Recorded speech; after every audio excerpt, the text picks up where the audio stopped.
Que joguinho mequetrefe de ruim, hein? Que despedida do futebol antes das paralisações por causa da pandemia, hein? Meu Deus do céu. Mas é sempre bom vencer clássicos e já completamos a trinca vencendo Botafogo, Flamengo e Vasco. Neste ano de 2020, não sei qual foi o último ano que isso aconteceu. Deve ter sido... 2012 aconteceu, não sei se aconteceu depois disso. Vai ser uma boa coisa lá. Me segue lá no Twitter, as redes sociais estão aparecendo aqui embaixo. Você vai conferir que já já eu boto essa informação. De qualquer forma, seja bem-vindo, você guerreiro de todo o Brasil, de todo mundo. Aqui é o canal Raiz Tricolor, eu sou o Gabriel Amaral, sou jornalista e sou tricolor.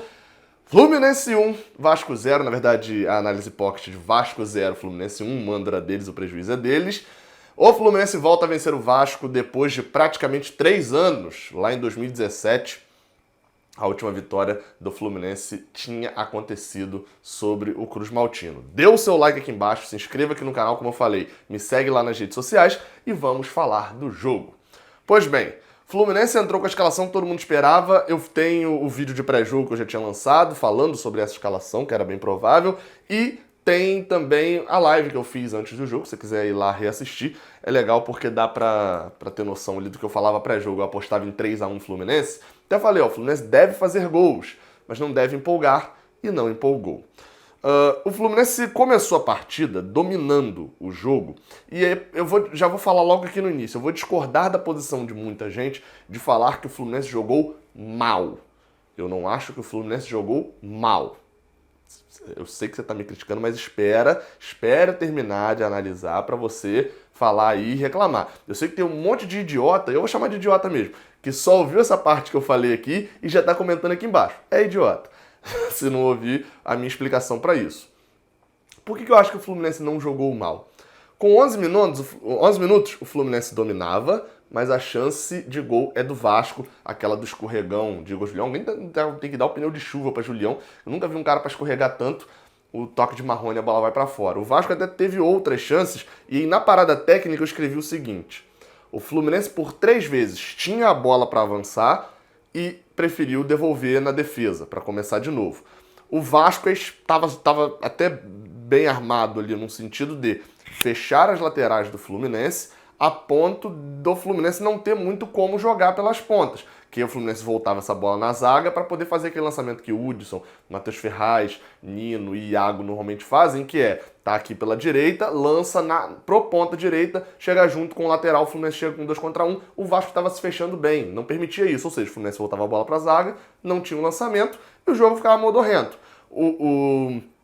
Assim, o Fluminense não consegue fazer a ligação direta nas pontas e não tem qualidade e inspiração para criar por dentro. Vasco melhor. Esse tweet eu fiz na parada técnica do primeiro tempo com 20 minutos.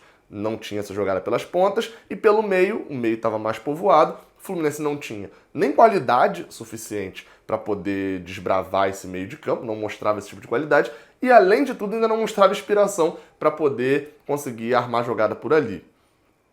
E aí eu escrevi aqui nas anotações: quanto mais o Fluminense depende de Nenê, porque dependia dele para poder fazer essa criação pelo meio, quanto mais a gente depende de Nenê na frente, mais a gente tem problemas atrás. O meio de campo do Fluminense começou a ter um buraco, porque esse Nenê era exigido toda hora na criação, ele atrás não chegava tão bem, porque a gente sabe que o Nenê ele não vai e volta, vai e volta, vai e volta.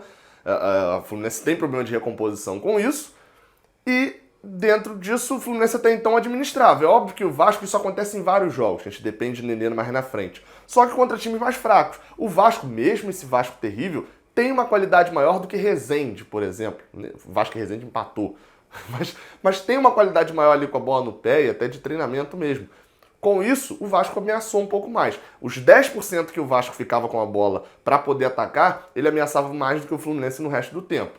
Porém, lembra que eu falei de qualidade e inspiração pelo meio? Apareceu a qualidade de Nenê, dando um bom passe por cima, na verdade mais a inspiração, né, com aquele bom passe, colaboração do erro de marcação do Vasco, Evanilson entra sozinho e aparece também a qualidade, e nesse caso principalmente a qualidade, porque foi a única chance de Evanilson praticamente no jogo, ele bate e faz 1-0, dá um toque, né, tirando de Fernando Miguel e abre o placar. Bastou um lampejo de qualidade e inspiração por dentro, o Fluminense abriu o placar contra um fraco Vasco, que além de tudo ainda tinha algumas peças do time reserva. Além de ser um time terrível, ainda estava mais terrível ainda com alguns jogadores reservas no lugar de titulares.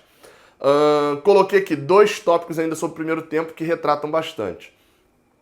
O Fluminense fez o gol, o jogo continuou do mesmo jeito no primeiro tempo inteiro, o Fluminense tinha o controle do jogo, e é por isso que eu acho que o Fluminense não jogou mal dentro do que é a proposta de Odair Hellmann.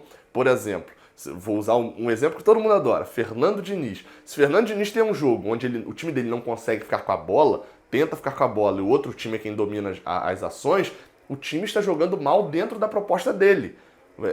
E dentro da proposta de Odair Hellmann, o time estava fazendo exatamente o que ele queria. Ficar com a bola, tentar esses lançamentos em profundidade e depender no meio de alguma criação de tabela. O problema é, o Fluminense não tinha essas tabelas com o Marcos Paulo muito mal, jogando pela ponta, mas muito mal, inclusive por dentro. Vou falar mais disso na análise dos jogadores.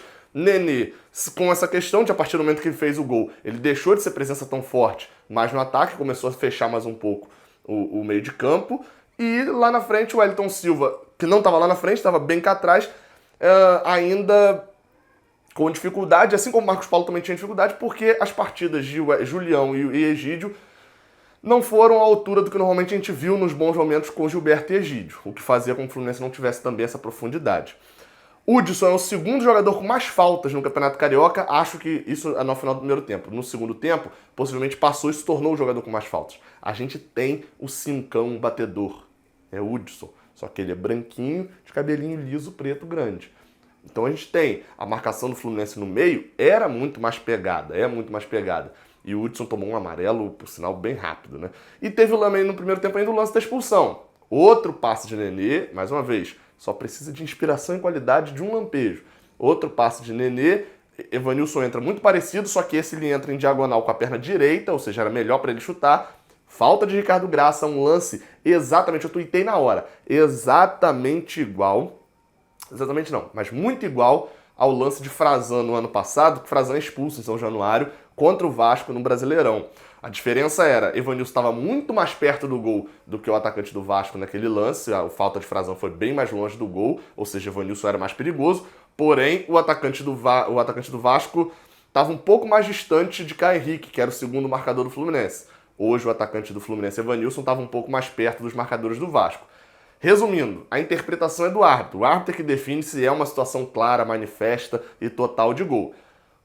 Contra a gente, lá com o Frazan, vermelho direto. Dessa vez a favor da gente, amarelo apenas para Ricardo Graça. Era um árbitro diferente, não dá para você falar que é um complô, mas infelizmente foi o que aconteceu. Vamos para o intervalo, o Odair não estava muito satisfeito com o time, apesar de a gente saber que o time vai entregar exatamente isso. Falei até lá no Twitter no intervalo também. O Fluminense vai entregar a mesma coisa sempre contra esses times assim. Vai dominar ali a parte defensiva, tomando uma pressão no pouco tempo que não ficar com a bola, e vai tentar buscar espaços para criar jogadas. O Vasco fechou um pouco os espaços, mas batia também na falha da qualidade técnica.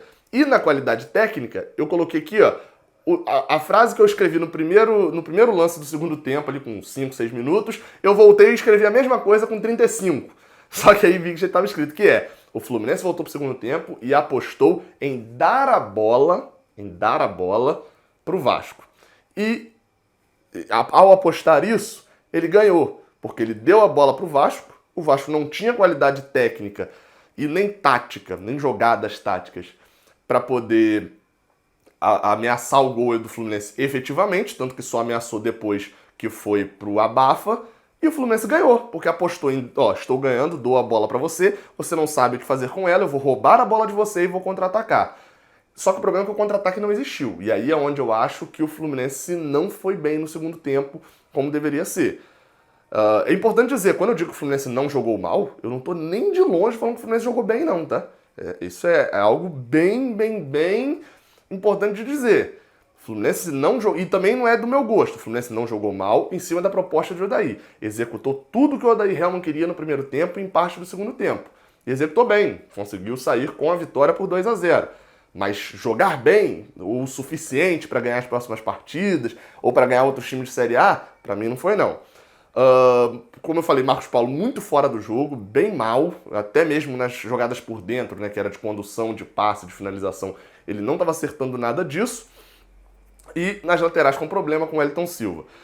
Odair mexe. Aos 24, Pacheco no lugar de Marcos Paulo. O Fluminense tinha espaço, não tinha um jogador explosão e velocidade, coloca o Pacheco. Aos 33, Ganso no lugar de Evanilson. E na hora eu escrevi, Odair tá tirando a profundidade do Fluminense, tá tirando a profundidade do time pra colocar um jogador pra ficar com a bola. Só que qual era o problema? O Vasco estava no abafa, o Fluminense não ia ter posse de bola com tranquilidade. Tinha que ter, era profundidade com o Pacheco e de repente aí ter mantido o Marcos Paulo, se ele já tinha a ideia disso, ter mantido o Marcos Paulo para poder ter essa profundidade de contra-ataque, ou até manter o Wellington Silva também. Por sinal, fica o toque, né?